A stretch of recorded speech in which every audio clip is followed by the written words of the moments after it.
يا أيها الناس اتقوا ربكم إن زلزلة الساعة شيء عظيم الله أكبر আল্লাহ বললেন হে দুনিয়ার মানুষ তোমরা আল্লাহকে ভয় করো ভয় করার মতন ভয় করো নিশ্চয় কিয়ামতের কম্পন কিয়ামতের ধাক্কা হবে বড় ভয়ঙ্কর ব্যাপার মানুষেরা পাগলের মতন হইয়া যাবে ভাই ভাইকে চিনবে না মানুষেরা এত ভয় পাবে যেই পরিমাণের ভয় পেলে পরে পেটের কলিজা গলার কাছে চলে আসে আমার বন্ধুগণ কিয়ামতের ধাক্কা যখন দুনিয়ার জমিনে শুরু হয়ে যাবে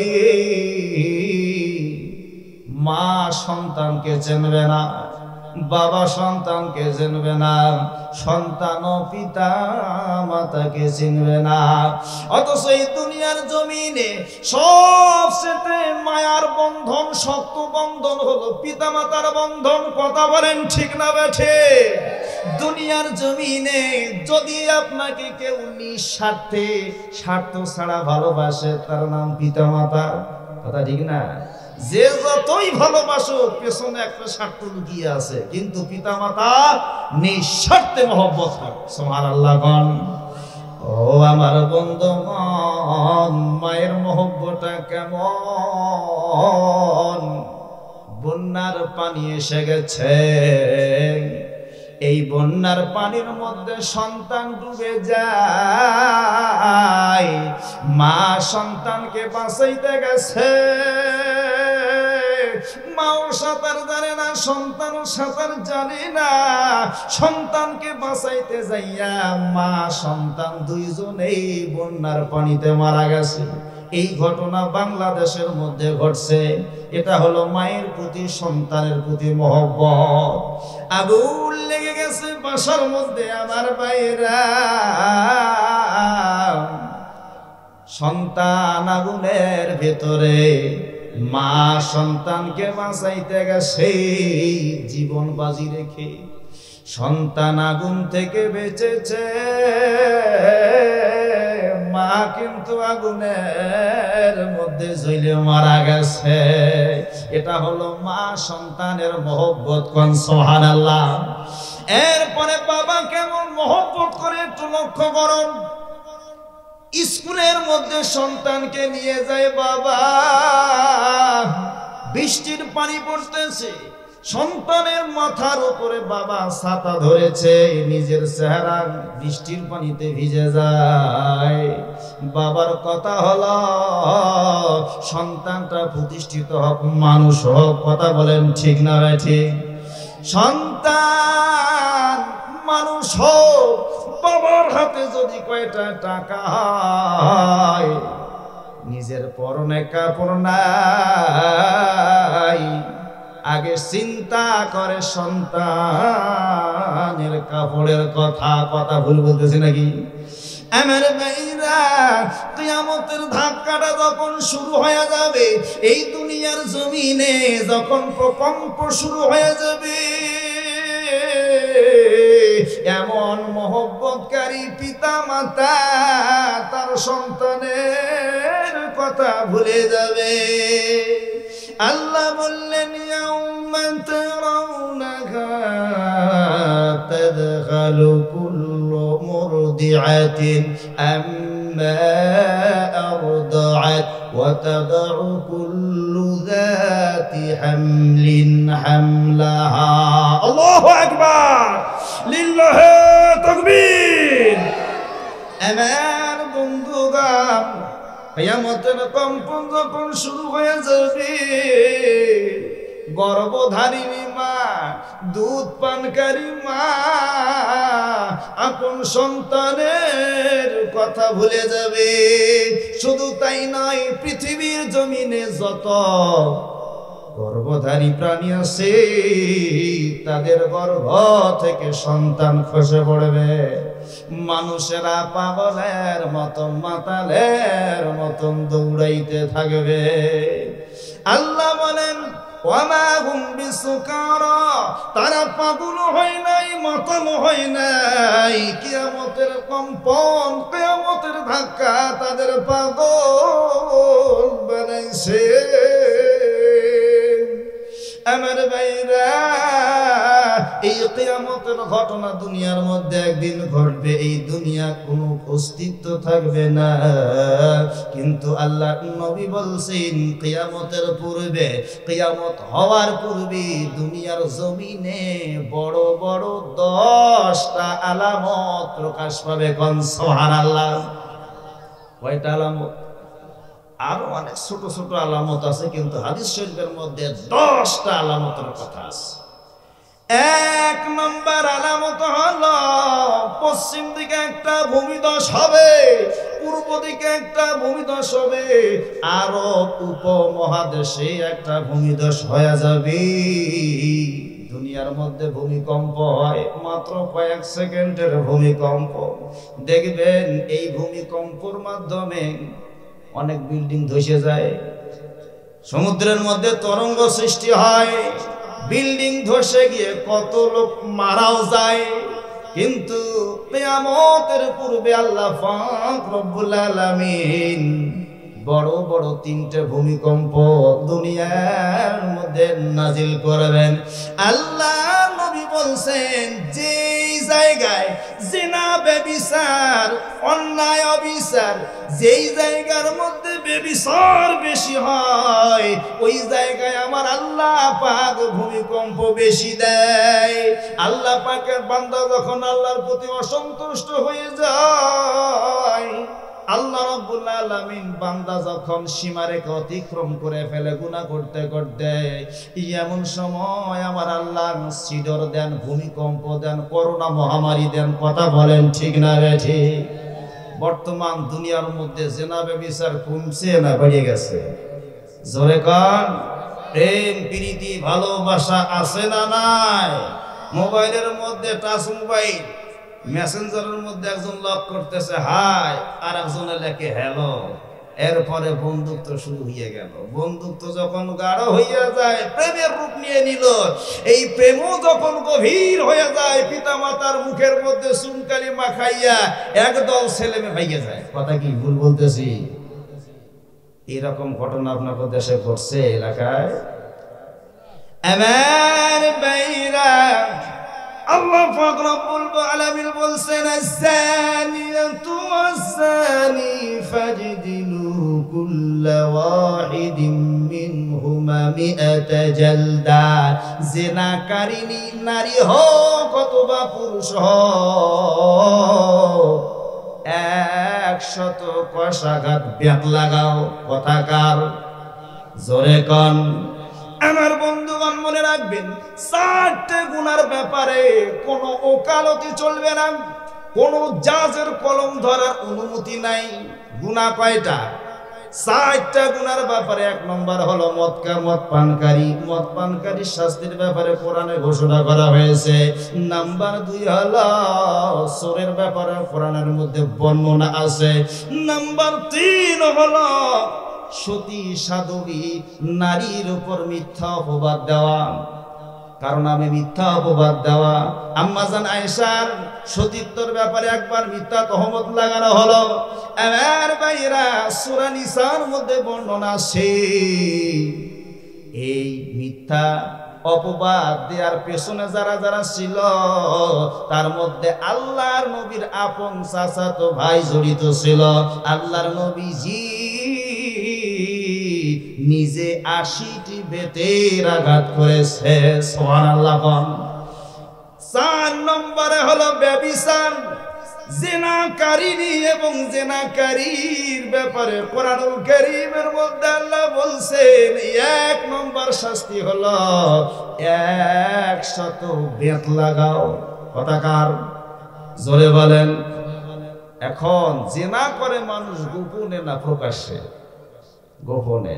এখন বান্দা যদি কোনো বান্দা বান্দি গোপনেও তওবা করে আল্লাহ মাফ করে দেবে। কারণ জিনাকারিনী এবং জিনাকারী যদি ধরা পড়ে 4 জন সাক্ষী লাগবে। কয়জন? 4 জন সাক্ষী লাগবে। একজন জিনা করছে আপনি দেখছেন, বাকি 3 জন সাক্ষী আপনার নাই, আপনার সাক্ষী গ্রহণযোগ্য নয়, উল্টা আপনার উপর শাস্তি এসে যাবে। কথা বোঝেন নাই? জিনাকারিনী জিনাকারী যদি ধরা পড়ে 4 জন সাক্ষী যদি উপস্থিত হয়, ঘটনা যেরকম ঘটছে হুবহু ঘটনা বর্ণনা করে, তাহলে তাদের উপরে 1 নম্বর শাস্তি হলো 100 বেত লাগাও। এখন এই বেতের আঘাত দিতে যাইয়া আল্লাহ বললেন, ওই যে তারা কান্না করবে, কোন দয়া মায়া দেখাইতে পারবা না। আমার ভাইয়েরা, নাম্বার 2 হলো তাদের ঘরের মধ্যে আটকায় রাখো মৃত্যু পর্যন্ত। কোন পর্যন্ত? মৃত্যু পর্যন্ত ঘরের মধ্যে আটকায় রাখো। কারণ এই জিনাকারিনী জিনাকারী এরা যখন সমাজে ঘোরাফেরা করবে, 8-10 জন ছেলে মেয়েদেরকে খারাপ বানাবে, তাদের ঘরের মধ্যে আটকায় রাখো। নাম্বার 3 হলো দেশ থেকে বিতাড়িত করে দাও। আমার ভাইরা, এই জিনা ব্যভিচার যখন দুনিয়ার জমিনে বেড়ে যাবে, আমার আল্লাহ পাক রব্বুল আলামিন দুনিয়ার জমিনে বড় বড় ভূমিকম্পগুলি নাজিল করবেন। জোরে জোরে কোন সুবহানাল্লাহ। আলামত কয়টা গেল? 3টা। এবার 4 নম্বর আলামত হলো পশ্চিম দিকে সূর্য উদয় হওয়া। এখন সূর্য ওঠে পূর্ব দিকে, কথা ঠিক না? সূর্য পূর্ব দিকে উঠে পশ্চিমে ডুবে যায়। কিন্তু এমন একটা সময় আসবে, হাদিস বলছি, এমন একটা সময় আসবে আমার ভাইরা, ওই দিন পূর্ব দিক থেকে নয়, পশ্চিম দিক থেকে সূর্য উদয় হবে। লোকেরা পাগলের মতো ঈমান আনবে, মসজিদে যাবে, তওবা করবে, কিন্তু ওই তওবা গ্রহণ হবে না। ইমামে কুরতুবী রাহমাতুল্লাহ আলাইহি তিনি বলেন, পশ্চিম দিকে সূর্য উদয় হওয়া এটা হলো ঈমান এবং তওবা কবুল না হওয়ার কারণ। নাম্বার 5 হলো বিশাল আকারের একটা কালো ধোঁয়ার আগমন হবে দুনিয়ার জমিনে। বিশাল একটা কালো ধোঁয়ার আগমন হবে। এই ধোঁয়া দুনিয়ার জমিনে লেগে ইমানদারের নাকের মধ্যে লেগে হালকা একটু সর্দি হবে, কিন্তু বেঈমানের শরীরের মধ্যে প্রবেশ করবার পার বেঈমান নাফরমানের চেহারাটা ফুলায়া দেবী, একবার এরকম ভুলে যাবে। আল্লাহ বলেন, ফারতাকিব ইয়াওমা তা'তিস সামাউ বিদুখানিন মুবিন। আল্লাহু আকবার। আল্লাহ বললেন, অপেক্ষা করো সেই দিনের, যেই দিন বিশাল একটা আসমান থেকে আমি আল্লাহ কালো ধোঁয়া দুনিয়ায় নাজিল করব, যেই ধোঁয়া গোটা পৃথিবী অন্ধকার করে দেবে। এবারে আসেন 6 নম্বর আলামত, ইয়াজুজ মাজুজের আগমন। আল্লাহ বলেন, হাত্তা ইযা ফুতিহাত ইয়াজুজ ওয়া মাজুজ ওয়া হুম মিন কুল্লি হাদাবি ইয়ানসিলুন। সূরা আম্বিয়া। আল্লাহ বললেন, ততক্ষণ পর্যন্ত কিয়ামত সংগঠিত হবে না যতক্ষণ পর্যন্ত ইয়াজুজ মাজুজের আগমন হবে। আমার ভাইয়েরা, ইয়াজুজ মাজুজকে একদিন বন্ধন মুক্ত করে দেওয়া হবে। তারা প্রত্যেকে উঁচু জায়গা থেকে দুনিয়ার জমিনে আসবে। এরা কারা? ইয়াজুজ মাজুজ এরা কারা? এরা হল আদমেরই বংশধর, আদম আলাইহিস সালামের বংশধর হযরতে নূহ আলাইহিস সালাম। নাম শুনছেন? প্রথম রাসূল হযরতে নূহ আলাইহিস সালামের সন্তান ইয়াফাসের সন্তান হলো ইয়াজুজ মাজুজ। আমার ভাইরা, বাদশা জুলকারনাইনের জামানায় এই ইয়াজুজ মাজুজের দল তুর্কি সম্প্রদায়, তুর্কি জাতির উপর নির্যাতন চালাতো। দুই পাহাড়ের মাঝখানে একটা সুড়ঙ্গ পথ রয়েছে, এই পথ দিয়ে এসে তুর্কি সম্প্রদায়ের উপর নির্যাতন আর জুলুম চালাইতো, তাদেরকে হত্যা করত, ক্ষেত খামারগুলি নষ্ট করে দিত। আমার ভাইরা, এই তুর্কি জাতি ভালো কইরা জানতো যে বাদশা জুলকারনাইনকে আল্লাহ ক্ষমতা দিয়েছেন, মুজিজা দিয়েছেন। কারণ বাদশা জুলকারনাইনকে আল্লাহ পাক গোটা পৃথিবীর বাদশা বানাইছেন। কোন সুবহানাল্লাহ। এই পৃথিবীর মধ্যে 4 জন বাদশা ছিল যাদের গোটা পৃথিবীর রাজত্ব ছিল। মারহাবা কোন। তার মধ্যে 2 জন হলো কাফের আর 2 জন মুসলমান। কাফের দুইজন ছিল, একজন হলো বাদশা বখতেনাসার আর একজন হলো বাদশা নমরুদ। মুসলমান যে 2 জন ছিল, একজন হলো হযরতে সুলাইমান আলাইহিস সালাম, সুবহানাল্লাহ, আর একজন হলো বাদশা জুলকারনাইন। আমার বন্ধুগণ, এই তুর্কি জাতির উপরে ইয়াজুজ মাজুজ জুলুম করত, নির্যাতন করত। গোটা দুনিয়ার জমিনে আজকে মুসলমানেরা ইজ্জতের শিকার। কথা বলেন ঠিক না বেঠি? গোটা দুনিয়ার জমিন আজকে মুসলমানেরা মার খায়। বন্ধু, আফগানিস্তানে মুসলমান মার খায়, সিরিয়ায় মুসলমান মার খায়, এরপরে বাইতুল মুকদ্দাস আপনারা অনেকেই ভিডিওর মধ্যে দেখেছেন, ফিলিস্তিনের জমিনে মুসলমানদেরকে মেরে মেরে ফিলিস্তিনটা মরুভূমি বানায়া দিছে। মুসলমানদের মারা হচ্ছে। এমন একটা সময় ছিল বাংলাদেশের পার্শ্ববর্তী দেশ বার্মা, এই জায়গার মধ্যে মুসলমান গুলারে জিন্দা জ্বালানো হয়েছে। কথা বলেন ঠিক না বেঠে? মুসলমানদেরকে জিন্দা আগুনের মধ্যে জ্বালানো হয়েছে, মুসলমান মা বোনদেরকে ইজ্জত নষ্ট করা হয়েছে। শুধু তাই নয়, বাংলার জমিনে এক শ্রেণীর শাসক মাজলুম আলেমের প্রতি জুলুম করেছে। কথা বলেন ঠিক না বেঠে? বিনা কারণে, বিনা দোষে, বিনা অপরাধে গ্রেফতার করে জেলখানার মধ্যে ভরাইছে। কথা ঠিক না বেঠে?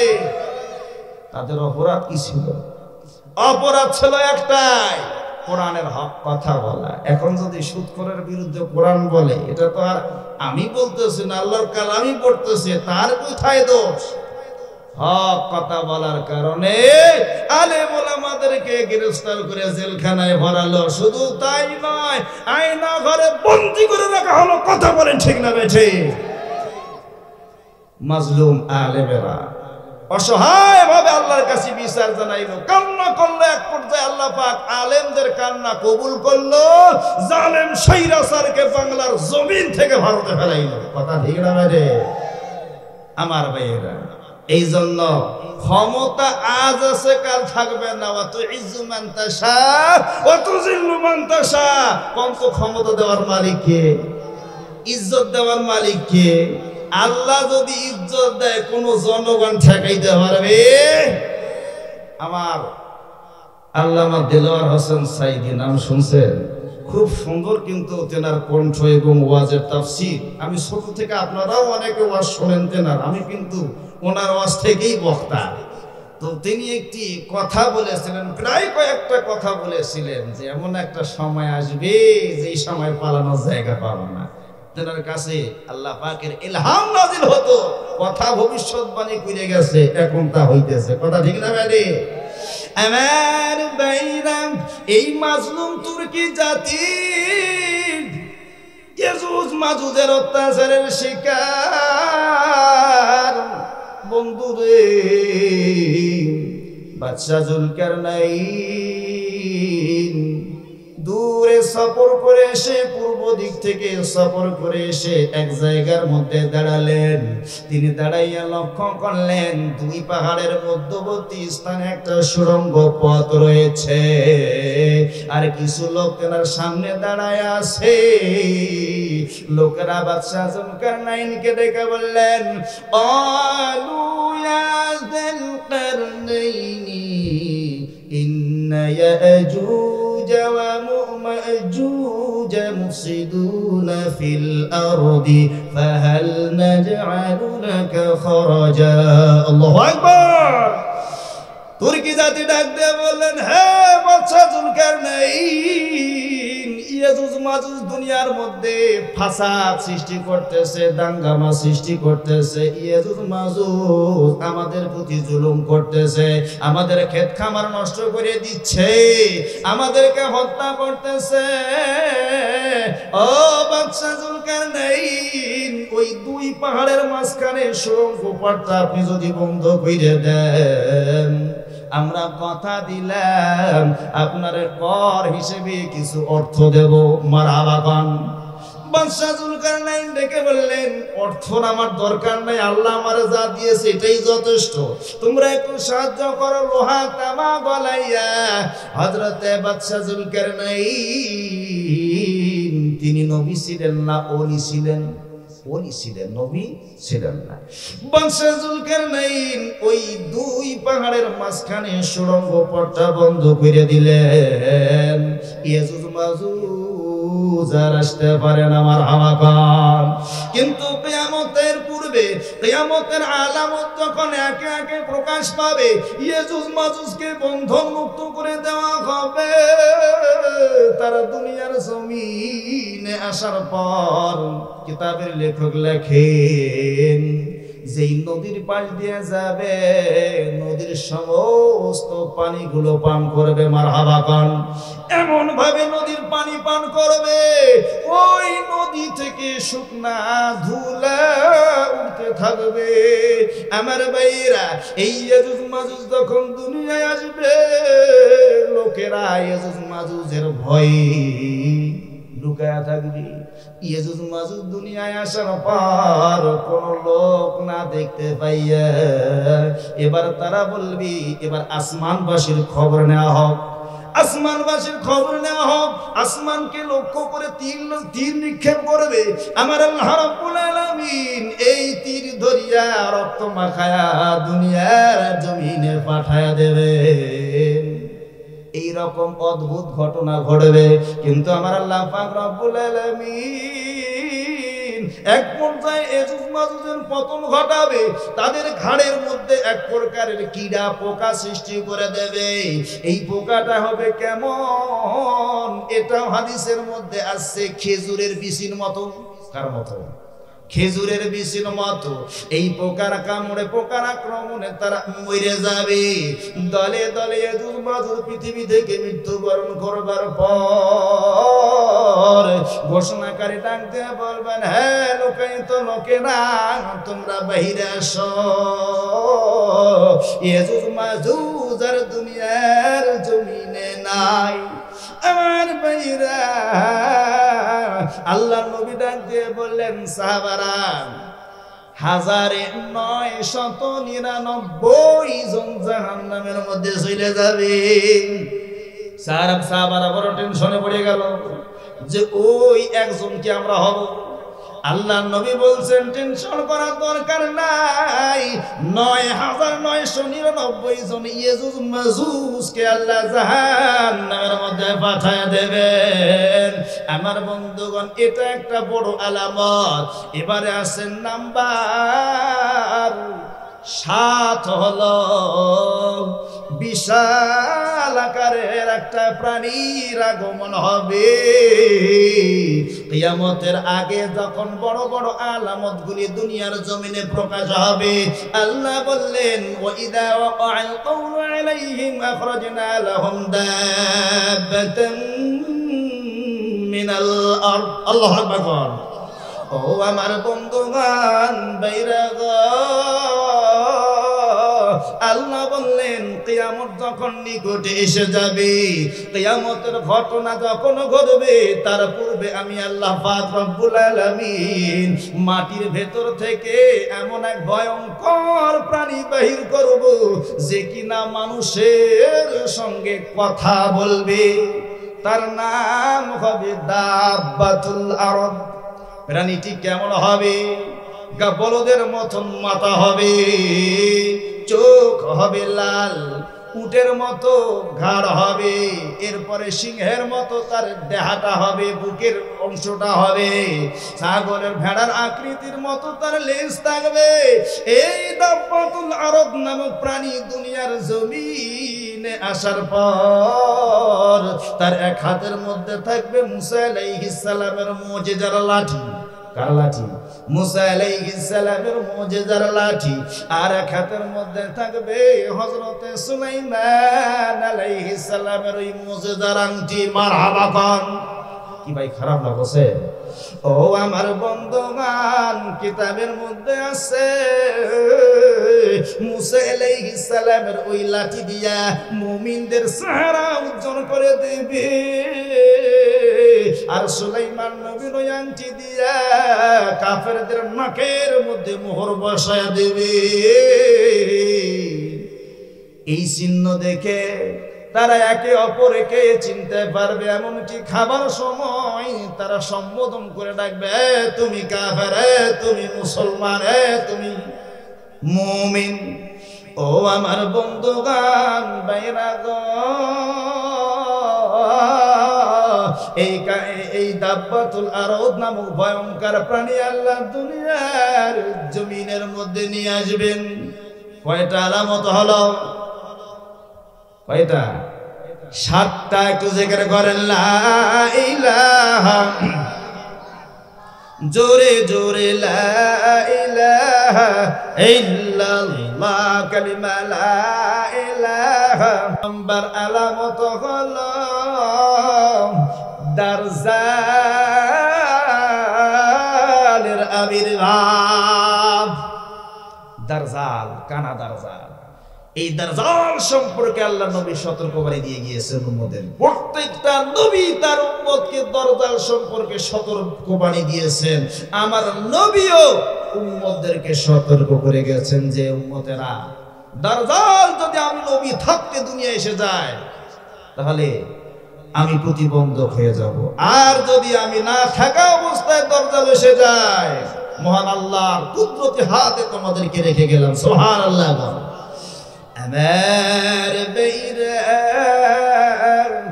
এই কানা দারজাল দুনিয়ার মধ্যে আসবে। কিয়ামত পর্যন্ত, পৃথিবী সৃষ্টি থেকে কিয়ামত পর্যন্ত দারজালের চেয়ে আর বড় কোনো ফিতনা নাই। ও আমার বন্ধুগণ, বাইরা গো, আল্লাহর নবীজি উম্মতি মুহাম্মাদীদেরকে সতর্ক করার উদ্দেশ্যে দারজালের আকার আকৃতি কেমন হবে, তার চলার গতি কেমন হবে, এইটাও পর্যন্ত বর্ণনা করেছেন মায়ার নবীজি। একবার দারজাল সম্পর্কে আলোচনা করতেছেন। ইবনে আমর রাদিয়াল্লাহু তাআলা আনহু হতে বর্ণিত হাদিস, তিনি বলেন আল্লাহর নবী একবার দারজাল সম্পর্কে আলোচনা করতেছেন। আমাদের এই আলোচনা শোনার পর মনে হলো যেন দারজাল পাশের খেজুর বাগানে লুকিয়ে আছে। ও আমার বন্ধুগণ, বাইরা গো, নবী বলছেন দারজাল হবে একটা বিশাল আকারের খাটো যুবক। কি বিশাল আকারের একটা খাটো যুবক, তার চুলগুলো থাকবে কোঁকড়ানো, তার একটা চোখ থাকবে কানা, আর একটা চোখের মধ্যে গোষ্ঠের টুকরা ঝুলতে থাকবে। এই দারজালের চলার গতি সম্পর্কে বিশ্ব নবীজিকে প্রশ্ন করা হলে আল্লাহর নবী বলছেন বাতাস যেমন বৃষ্টিকে হাঁকায়া নিয়ে যায়, দারজালের চলার গতি এমন হবে গোটা পৃথিবী ভ্রমণ করবে, কিন্তু দুইটা জায়গায় দারজালকে প্রবেশ করতে দেওয়া হবে না, মক্কা এবং মদিনা। ফেরেশতারা তাড়া করে দরজালকে খেদাইয়া দেবে। ও আমার বন্ধুগণ বাইরাগণ, কানা দরজালের আকার আকৃতিটা কেমন হবে? ও আমার ভাইরা, লম্বা একটা হাদিস ফাতেমা বিনতে কাইস রাদিয়াল্লাহু তাআলা আনহা হতে বর্ণিত। আমার ভাইরা, এই দরজালের আকার আকৃতি সম্পর্কে লম্বা হাদিস। বন্ধুগণ আমার, দরজাল কোন দিকে আছে এটাও আল্লাহ নবী ইশারা ইঙ্গিতে বলেছেন। আখিরি জামানায়, শেষ জামানায় আলামত হিসেবে দরজাল দুনিয়ায় আসবে। ইমাম মাহদীর আগমন হবে, ঈসা আলাইহিস সালামের আগমন হবে। 10টা আলামত যখন দুনিয়ার মধ্যে প্রকাশ হয়ে যাবে, হযরত ঈসা আলাইহিস সালাম দরজালকে দুনিয়ার জমিনে হত্যা করবে। আমার বন্ধুগণ, এরপরে 10টা আলামত প্রকাশ হবার পর আমার আল্লাহ রাব্বুল আলামিন দুনিয়ার জমিনে কিয়ামতের কম্পন আরম্ভ করে দেবেন। ইযা যুলজিলাতিল আরদু জিলজালাহা, যখন গোটা জমিন প্রকম্পিত হবে, জমিনের ভেতরে যা আছে জমিন সব বাহির করে দেবে। মানুষেরা বলবে কি হলো জমিনের? আমার ভাইরা, আল্লাহ বললেন ওয়াইদাল উহুশ হুশিরাত, যত বন্য প্রাণী আছে সবগুলোর এক জায়গায় করে শেষ করে দেওয়া হবে। ইসরাইল যত সাপ আছে সব সাপগুলোর এক জায়গায় করে শেষ করে দে। এরপরে যত জঙ্গলি প্রাণী আছে সবগুলোর এক জায়গায় করে শেষ করে দে। মালাকুল মউত সব প্রাণী শেষ করে দেবে। এবার আল্লাহ অর্ডার করবে মউতের ফেরেশতা, যত ফেরেশতা আছে সমস্ত ফেরেশতাকে শেষ করে দাও। সমস্ত ফেরেশতা শেষ হইয়া যাবে। আল্লাহ বলবেন জিবরাইলের শেষ করে দাও, জিবরাইল শেষ হইয়া যাবে। ইসরাফিলকে শেষ করে দাও, ইসরাফিলও শেষ হইয়া যাবে। এখন একে একে সমস্ত ফেরেশতা মৃত্যুবরণ করবার পর মালাকুল মউত রবের সামনে দাঁড়াইবে। এখন মালাকুল মউত আজরাইলের জান কবজ করে কে? ও আমার বন্ধুগণ, মালাকুল মউত ডেকে বলে আল্লাহ, দায়িত্ব তো আমি নিবার চাই নাই। যুগে যুগে মানুষকে আমি ভাইকে ভাই হারা করব, মাকে সন্তান হারা করব, পিতা মাতাকে সন্তান হারা করব। আল্লাহু আকবার, নারায়ে তাকবীর। প্রধানমন্ত্রীর আগমন লেখাচড়ার পক্ষ থেকে, ইসলামপুরের পক্ষ থেকে, নবাবগঞ্জের পক্ষ থেকে, দিনাজপুরের পক্ষ থেকে নারায়ে তাকবীর, নারায়ে তাকবীর। প্রধান মেহমানের আগমন, শুভেচ্ছায় স্বাগতম। নারায়ে তাকবীর। সম্মানিত হাজিরিন, আসমান জমি গ্রহ নক্ষত্র সব যখন শেষ হয়ে যাবে, আল্লাহ পাক রব্বুল আলামিন মউতের ফেরেশতাকে বলবে তুমিও মরিয়া যাও। মউতের ফেরেশতা বলবে এই দায়িত্ব তো আমার ছিল না। আল্লাহ পাক বললেন যে মউতের ফেরেশতা, তোমার দায়িত্ব দিয়ে আমি একা ছাড়ি নাই। যুগে যুগে আমি কিছু বিষয় তৈরি করেছি যে লোকটা কেমনে মারা গেছে, যে ডায়াবেটিসে আক্রান্ত হয়ে মারা গেছে, ব্লাড ক্যান্সারে মারা গেছে, স্ট্রোক করে মারা গেছে। যে যেভাবেই মারা যাক, মালাকুল মউতকে আর কেউ দোষ দেয় না। আমার ভাইরা, মালাকুল মউতকে আল্লাহ ডেকে বলবেন মউতের ফেরেশতা তুমিও মইরা যাও। এবার মউতের ফেরেশতাও শেষ হয়ে যাবে। আসমান নাই, গ্রহ নাই, নক্ষত্র কিছু নেই, সব কিছু ধ্বংস হইয়া গেছে। এবার একজন আছে, বলেন তো তিনি কে? লিল্লাহিল ওয়াহিদুল কাহার। আল্লাহ এবার আফসোস করবেন, পরওয়ারদিগার আনাসকস, এ দুনিয়ায় না জীবাণুকে, এ দুনিয়া তোর বড় বড় পাহাড়গুলি কোথায়? এ নমরুদ কোথায়? এ সাদ্দাত কোথায়? এই বড় বড় নেতারা যারা তোমরা গদির পাওয়ার পাইয়া পাওয়ার দেখাইছো, আজকে তোমাদের ক্ষমতার বাহাদুরি কোথায়? এরপরে আমার আল্লাহ রাব্বুল আলামিন ইসরাফিল আলাইহিস সালাতু ওয়াস সালামকে বানাবেন। ইসরাফিল আলাইহিস সালাম সিংহার মধ্যে ফুৎকার দেবেন, এক ফুঁকে এবার হাসরের ময়দানের ফাইনাল খেলা শুরু হয়ে যাবে। আমার বন্ধুগণ, হাসরের ময়দানের অবস্থাটা কেমন এটা আপনারা অনেকে জানে। এরপরে বিচারের কার্যক্রম শুরু হয়ে যাবে। একদল যাবে জান্নাতে, একদল যাবে জাহান্নামে, আর একদল কিছু বদ আমল করার কারণে জাহান্নামে যাবে, উপযুক্ত শাস্তি পাওয়ার পর আবার আল্লাহ পাক জান্নাতের মধ্যে দিয়ে দিবেন। আসলে আলোচনা বেশি লম্বা নয়, প্রধান মেহমান এসে গেছে। আল্লাহ রাব্বুল আলামিন যতটুকু কথা বলা হলো আমাদেরকে আমল করার তৌফিক দান করুক। সকলে বলি আল্লাহুম্মা আমিন। আসসালামু আলাইকুম ওয়া রাহমাতুল্লাহি ওয়া বারাকাতুহু।